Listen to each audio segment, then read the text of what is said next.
the greatest friend that Israel has ever had in the White House.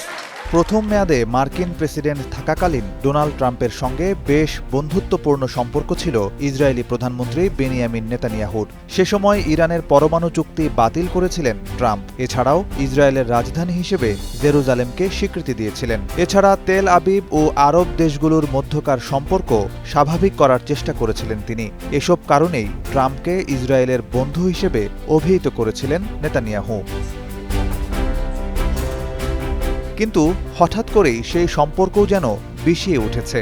Gaza নিয়ে ট্রাম্পের পরিকল্পনা ছিল যুদ্ধবিরতির মাধ্যমে অঞ্চলটিকে শান্ত করে বিনিয়োগ বান্ধব এলাকায় রূপান্তর করা। শুরুতে যুদ্ধবিরতিতে ইসরায়েলকে রাজি করাতেও সক্ষম হন ট্রাম্প, কিন্তু সেই চুক্তি ভেঙে গাজায় আবারও হামলা শুরু করেছে নেতানিয়াহু সরকার, আর এতেই চটেছেন ডোনাল্ড ট্রাম্প।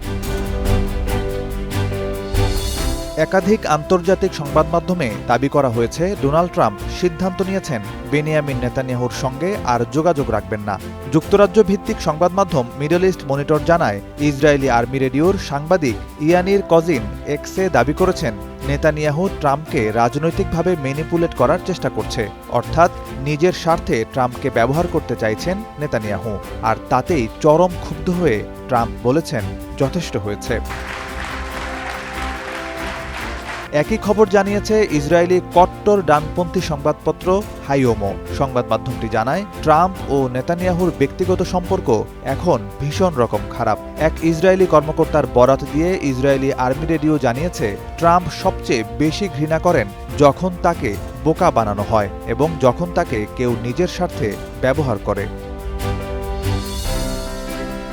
তুর্কি বার্তা সংস্থা আনাদুলুর সূত্র বলছে, ইরান, ইয়েমেন, আনসারুল্লাহ ও গাজা ইস্যুতে ইসরায়েল সুস্পষ্ট কোনো পরিকল্পনা না দিতে পারায় ক্ষুব্ধ হয়েছেন ট্রাম্প। তিনি আশা করেছিলেন মধ্যপ্রাচ্যে, বিশেষ করে ইরান, গাজা ও ইয়েমেনের বিদ্রোহী গোষ্ঠী আনসারুল্লাহর বিষয়ে সুস্পষ্ট কৌশল দেবে নেতানিয়াহু। তবে নেতানিয়াহুর পক্ষ থেকে কার্যকর কোনো পরিকল্পনা এখন পর্যন্ত আসেনি। এছাড়া যুক্তরাষ্ট্র ও ইরানের পারমাণবিক আলোচনা বানচাল করারও অভিযোগ উঠেছে ইসরায়েলি প্রধানমন্ত্রীর বিরুদ্ধে। আর এতেই ট্রাম্প নেতানিয়াহুর বন্ধুত্বে ফাটল ধরার সম্ভাবনা তৈরি হয়েছে। নিউজ ডেস্ক, সময়ের আলো।